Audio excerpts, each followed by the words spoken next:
Please be seated.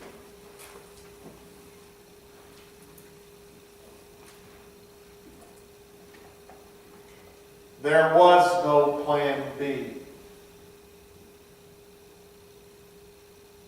This was the plan from the beginning of creation. God didn't have to alter anything.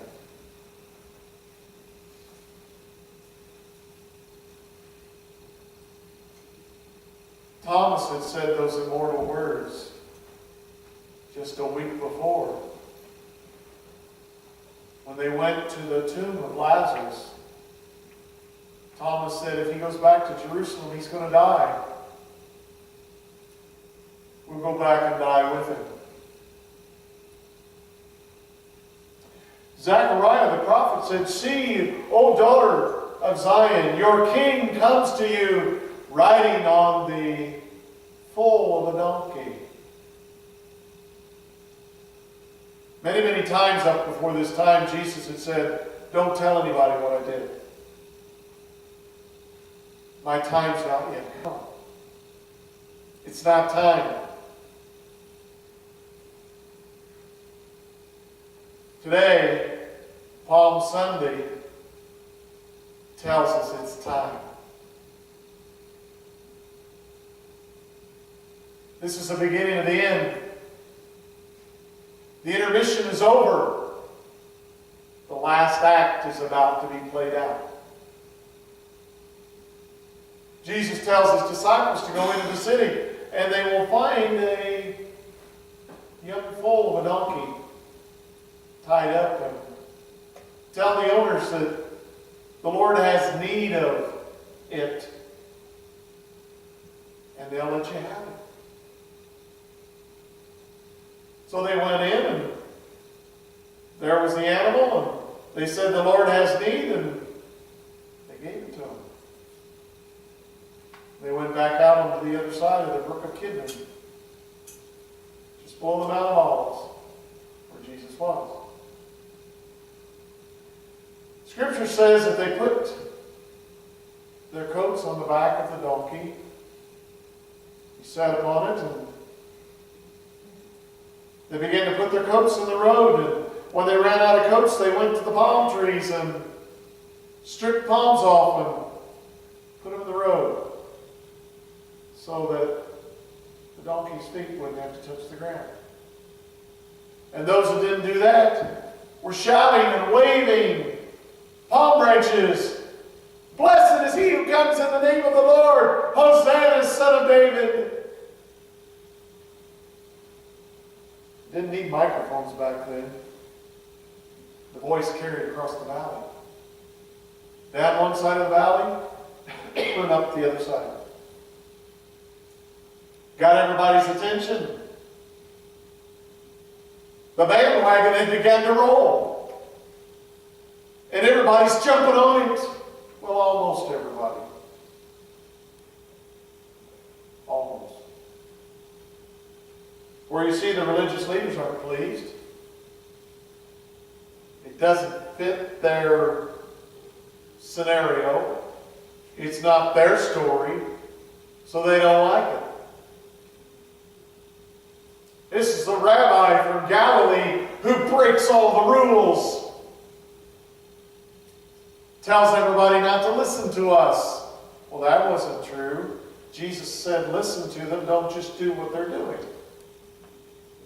They sit in the seat of Moses, they speak for Moses, and when they say what Moses said, you need to do what Moses said. Only don't do what they do because they don't follow what Moses said. These are the same guys that Jesus said, you chase a convert over hill and dale and spend a great amount of money, and when you make them a convert, you make them twice a child of hell. Been better off if you'd have left them alone. That doesn't win you many friends. Sometimes the truth doesn't win you many friends.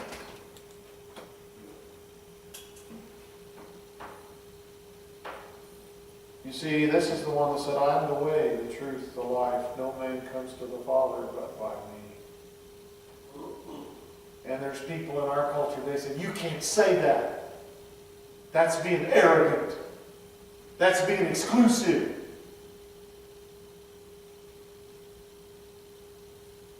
The only people who really get upset over that are the people who don't want to follow Jesus anyway. Not only do they not want to follow Him, they don't want you following Him either. So they try to shut you up and hope He'll go away. Only today, get your palm branches out. Today, He's not going away. Today, He's going to speak out. Today, He's going to not say a word. He's going to let everybody else say it for Him. But He's not going to tell them to be quiet. And the religious leaders aren't going to like it. I had somebody at the other church I attend this morning said, we hear how you've been preaching. You're beginning to sound like a Baptist. Said, I want to tell you something. I'm preaching the way I've always preached. The only thing is this Baptist church lets me preach that way. I've been fired in churches who didn't want to hear what I have to say. So at least this morning, being called a Baptist, come across pretty good. I'm not a Baptist. I'm not a Methodist. I'm not Eastern Orthodox. I'm not Roman Catholic. I'm not Pentecostal. I'm not charismatic. I am Jesus follower. And they derisively called them Christians, meaning those little itty bitty Christs. You see, to be called a Christian originally in Antioch was not a term of endearment. It was a sneer. I'm a Christian. I follow Christ. Boy, if we could ever get there, can you imagine all of the stuff that would fall away? But I'm here to tell you, just as there were religious leaders in that day protecting their territory, there are religious leaders today who don't want you moving into their territory either. And I'm here to tell you, even this is not our territory. We belong to Jesus, and He's the only one who owns anything, and He's the only one who's the rightful owner of anything. None of us should be protected any territory that we didn't die for.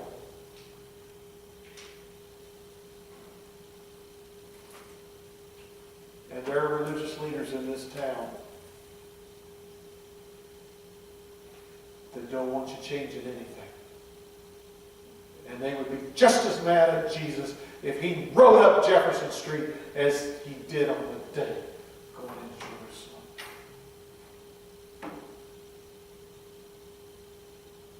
I was told this morning that several years ago at Westside Christian Church, they tried to have a meeting between all of the Christian leaders in town, no matter what color they were. And the white ministers didn't show up.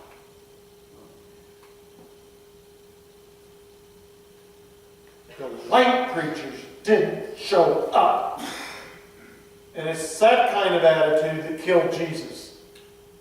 It's that kind of attitude that stoned Him. It's that kind of attitude that flogged Him. It's that attitude that put Him on the cross. It's that attitude that jeered and made fun and swore at Him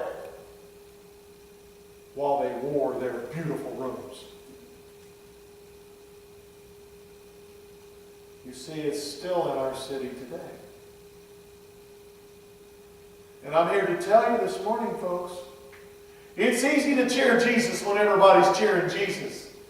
But when the worm turns and the crowd goes the other direction, then what do? Because I'm here to tell you that some of the same ones that shouted, Hosanna, Son of David, also 5 days later are shouting, crucify Him! We don't want Him! Get rid of Him! Kill Him!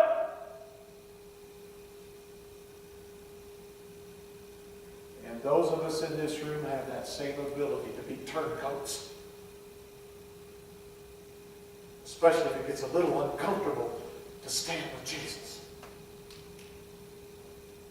Religious leaders said to Jesus, "Tell those people to be quiet. They're blaspheming. They can't say that." And Jesus said, "If I tell them to be quiet, the very stones in this ground are going to rise up and shout that I am who they say I am." If man won't say it, nature does. I don't know what nature's saying this morning. I get up this morning, and I'd heard it in the night, something. When you hear something hit the window, that's not good. Especially when your head in bed's right next to the window. And I get up in the bird bath that is anchored in the ground and had water in it, and it's blown out the yard.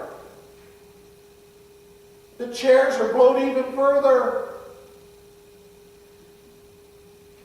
So I get my umbrella out, because go out to get the stuff. And by the way, I guess I could say I walked on water this morning.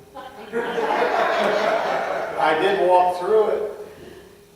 I had everything brought back, secured before she even got up. So we thought things were going fine, and we kept boogieing out the door, and we got 3 steps out of the apartment. I went, whoa! We both just about went down, and I said to her, if I did like Mike Harney so well at Westside this morning, because he's in charge of the first service, I said, I think I would turn around, go back inside and say, forget it. I said, we're going to go that way. And she said, through the mud? I said, it's better going that way than going this way. And so we walked out through the gravelly grass and stayed off the sidewalks and got to church, and I drove into the awning and let her out. And it's snowing again. You know what? Nature doesn't like it when you ignore God.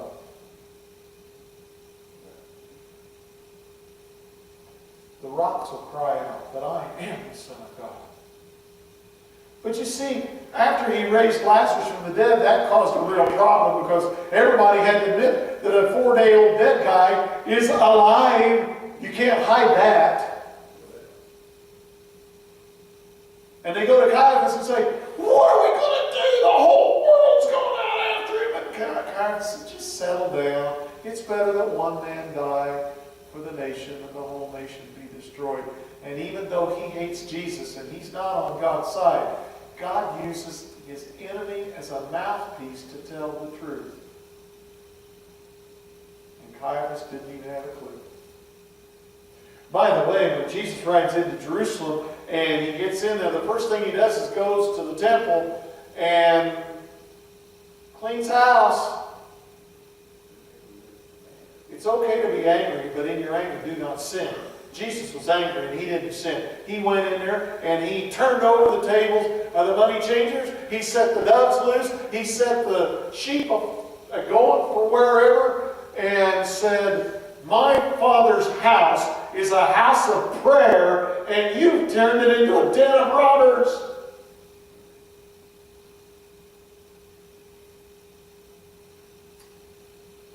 Now, some people have used that scripture to say you shouldn't sell anything in the church building. And granted, the church is not for merchandising. But that's not what Jesus was talking about. He wasn't talking about just being an open-air market. You need to understand what was going on. The only money that they would accept, can you imagine if this morning you come in and you get ready to give your offering to the Lord and say, no, we can't take American money. You got to turn it into Jewish shekels of silver, and we'll charge you 10 to 25% to do that. Doesn't that seem a little...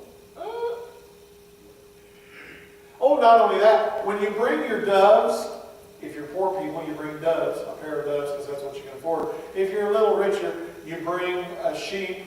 If you're really rich, you bring a bull.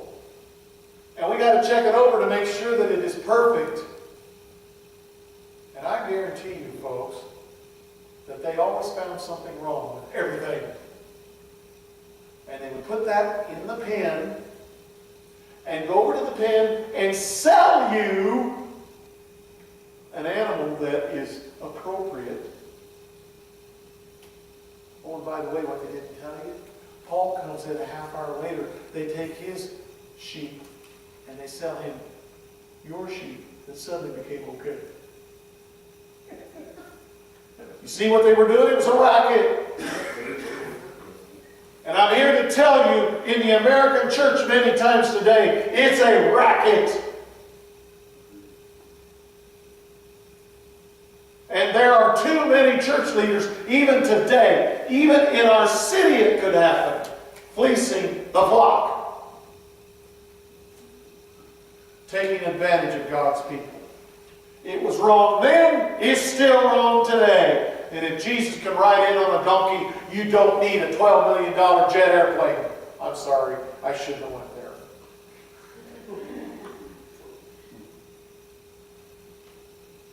Say, well, Jesus wouldn't ride in economy class. Jesus wouldn't be riding in an airplane anyway. Don't give me that. He'd be walking. I think the only time he ever rode anything was that donkey. The rest of the time he was foot power. So don't tell me about what Jesus would or wouldn't do. Jesus never took advantage of anybody. And I don't know that he ever passed the plate. But when asked, he said, pay your taxes. Oh, we're going to do that tomorrow. Pay your taxes, but you give God what belongs to God. You do both. You take care of what your physical requirements are, but you also take care of what God asks. It's not either or, it's both.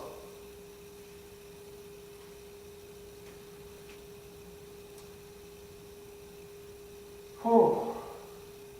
Can't you just hear the disciples? I mean, they're like, wow, can you believe all this? This is wonderful! And he gets inside the gate and he goes into the temple, and all of a sudden, as they say, all hell breaks loose. And probably Thomas is saying, you're going to get us killed. Yeah, that's sort of what's going to happen. Because the devil doesn't like to be confronted with the truth.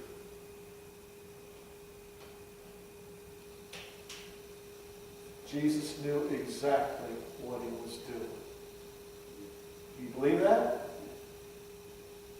Do you believe that he did exactly what he said he came here to do? Do you believe that? It's easy to love Jesus in a building like this. It's a whole lot different out there when the crowd turns on you. It was Jesus who said that narrow is the gate, and narrow is the path that leads to heaven, and few there are who find it. But wide is the road, and heavily traveled is the way leading to destruction.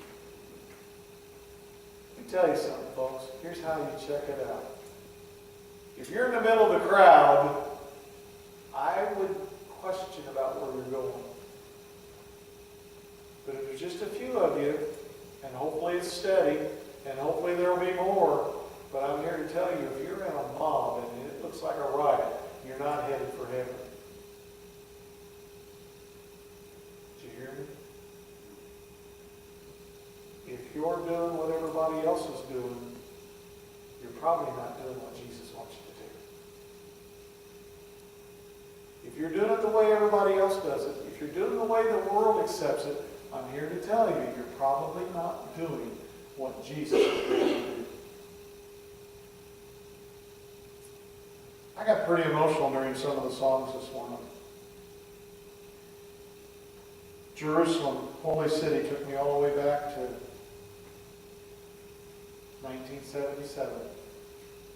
Your sweet little old lady. I can't even remember her name. But she asked me to come to her house, and she had a baby grand piano. she sat down and played the baby grand piano and asked me to sing that song for her. 2 weeks later, she was in heaven.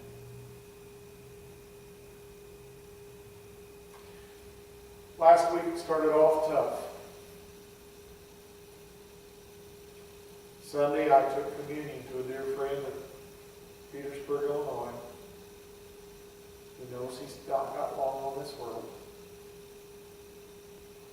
And when he passes away, I've been asked to stand in the balcony of his church in Petersburg, Illinois at the end of the service and start singing a cappella for you there. Last night I took communion to the oncology wing at Memorial Hospital. To dear sweet little Helen. She's been like a mom to me for 28 years.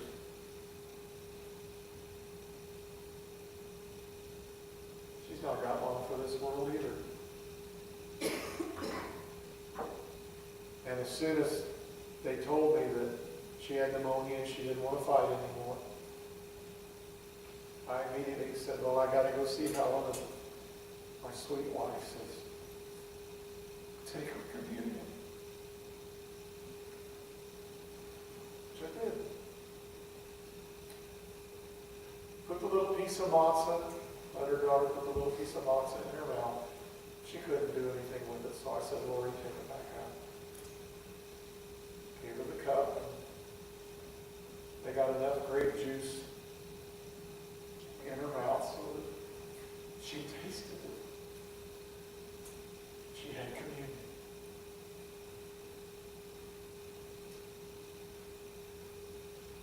You know, as a minister, preacher, pastor, whatever I get called, there's not many times in the last 45 years when somebody's been dying and they wanted to see me. Not because they wanted anything from me, not because they were afraid of dying.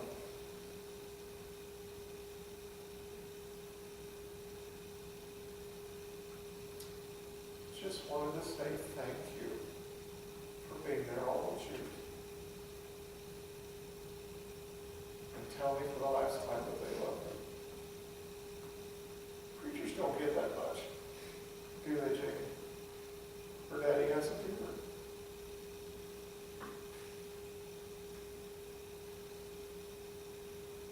I'll preach your funeral. Told her I wasn't going to tell her goodbye. I would say, we'll see you in the morning. And it's okay. Your two daughters here are trying to tell you, Mom, it's okay. Go home.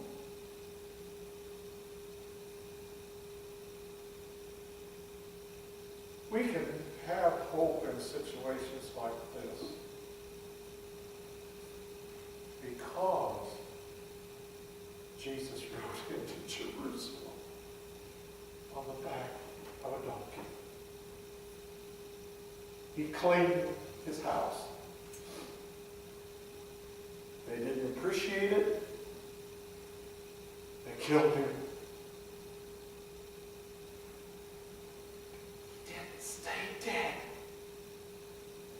Did you hear me? He didn't stay dead. He is the Son of David. He is the great I am. Hosanna in the highest. He's who he said he was. Let's stand and sing.